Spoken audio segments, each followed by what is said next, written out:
As you can see, it's some ungodly hour. I wonder why I end up getting up so late the next day. That's what happens when I frolic around on the internet too much. Anyways, I wanted to talk about off-grid land and buying a place, for an off-grid, to live off-grid on it. And yeah, basically you should end up paying a lot less. It's a big tripping block for a lot of people. So if you get someone trying to sell you land, at the same price, because it's the same size of land, and like if they've got 50 acres and they say, well, I want this amount of money for it because the bloke 2 miles up the road or 2 miles down the other road got a certain price for his, so mine should be about worth the same amount. And the bloke who's a couple of miles away that had power lines running past it, and the place he's trying to sell you doesn't, don't flame and take it lying down. The on-grid world thinks that if there's no power lines there, a place is not even worth having. There's a woman I worked with, and her friend was given an option of receiving 4 acres that didn't have any services connected, or running past it, I don't think. And she basically didn't say, oh yeah, okay, put me in the will for that, and then when the will come through, sold it. She straight out just said, I don't even want it. She wasn't even willing to say, I want it, and then resell the thing and pocket the money. She just didn't want it at all. And it was, oh, that's no good, because you can't do anything with it, because there's no services connected. So if you get somebody who, knows you're intending to go off-grid, first of all, if you're intending to go off-grid, don't tell them you're intending to go off-grid, because then they know they can, try and push that one on you. Oh, well, you weren't going to use the power anyway. But if they do know, still bring that up as a valid point, because it is a valid point. Now, there's a couple of other things I will say. Land, the price of it is to do... A lot of people look at it all in terms of dollars per acres. Now, the more acres you get, the less it should cost per acre. So if you get 10 acres at, say, $10,000, and it costs you $100,000 to buy that place. If you then get 50 acres literally next door, don't expect to pay $10,000 an acre and pay $500,000 for that place. It doesn't work like that. The larger a property is, the less it is per acres.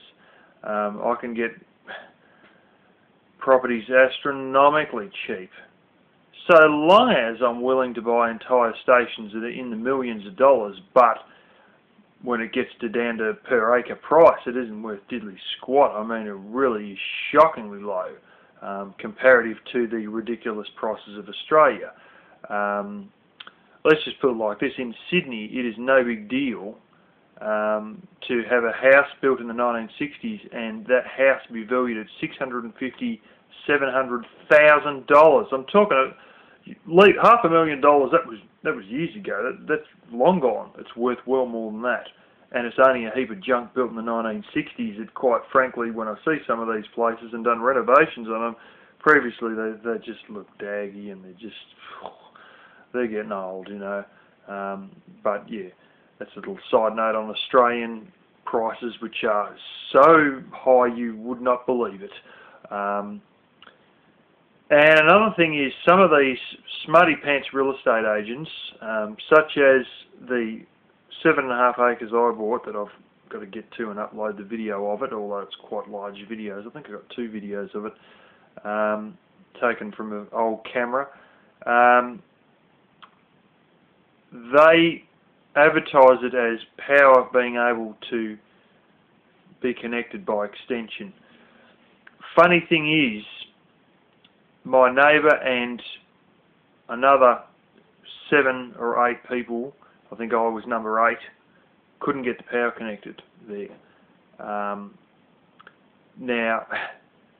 smart-ass real estate agent, wasn't he, a schmomy little bugger? Oh, you know, and obviously they got the power connected on this house here behind you. And I said, no, in actual fact, I dropped something in the letterbox and they gave me a call and they don't have the power connected. Oh, well, anyway, da-da-da-da-da-da, he just moved on and he just, you know, ignored it. So, but one thing is that, you know, real estate agents, some of them, particularly in the United States, particularly not too far from, you know, sort of more prominent cities, or depends what sort of real estate firm it's with, they may sort of almost be embarrassed to deal with, you know, this untamed joint sort of thing, is, you know, this bunch of wild stuff sort of thing.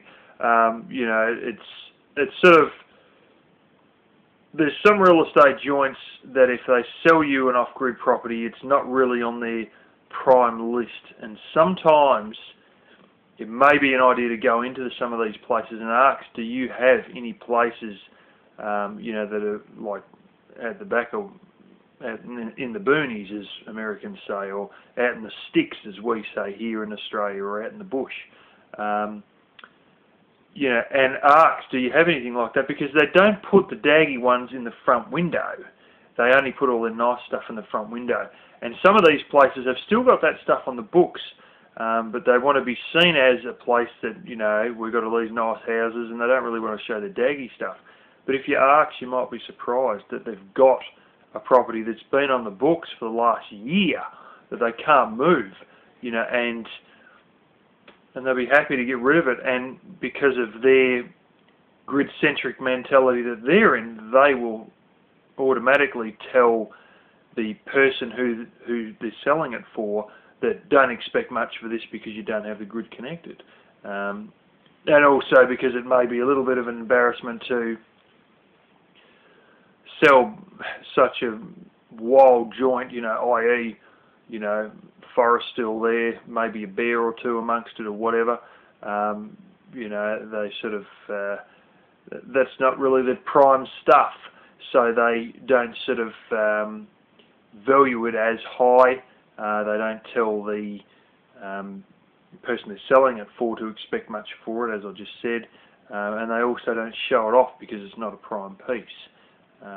So yeah, you know, don't expect to be paying a great deal. In the States, I've heard of prices, I'm not joking, not even $1,000. Now that may surprise some of you, but I've had that come from the mouth of people who have bought places, especially when they're sort of tax sales, or that old place that, you know, Grandpa had and nobody took any notice of, and he's died. And there's other ones they have here. I could have got some blocks that actually, I'm not joking, they had services connected. They're actually in a country town with everything connected, but no building on the place. But I mean, literally, you know, they had a footpath out the front, bitumen road, they had houses down the street, you know, they were on an actual block in this town. I could have got those for $25,000. Now you may say that's a lot. Compare that to about $275,000 for some of the local blocks of land, or more. And these have been ones that people didn't care about, and they refused to pay the rates or property taxes on them, and they just basically got repossessed by the local government. Simple as that. In order to pay those property taxes, or as we call rates, they just repossessed the joint. And then the government couldn't give a damn, they just wanted their money, so they were selling them as a repossession auction. You know, and I don't know if it was an actual auction, I think it was just a price tag on it, but they weren't worth diddly squat. You know, comparative to places that are worth more than tenfold that around here. Literally, yeah, 11-fold the price. So yeah, you know, the other one is, you know, those sort of repossession sales, tax sales, the old stuff that, you know, that 5-acre block that Grandpa had and nobody looked at. You know, and that's always a great one to get in on, is the will sales, because the younger generation, they want it all switched on, all boom, boom, boom, boom, boom, like that. You know, everything's got to be spot on. You know, and when there's a family who may have had a bit of money and quite a bit of land, you know, a lot of them, they're always interested in the money because you can transfer money into anything. But when it comes to actual land, they are only interested in it to sell it, or, you know, oh, maybe one of the kids can have it and build a house on it. But the thing is that the kids aren't interested in it because it doesn't have the blooming cable TV wired into the damn joint. You know, even if it's got the power, you know, they're just sort of, if it's not all just about completely there, they don't want to know about it. So yeah, but expect to pay peanuts. I've literally heard of $600, $700 for places. So yeah, that's my couple of tips, and I'm sure there's a whole heap more. I know there's a whole heap more that other people give, particularly Americans give, about buying land in America off-grid. But yeah, that's my 2 cents worth, and there you go.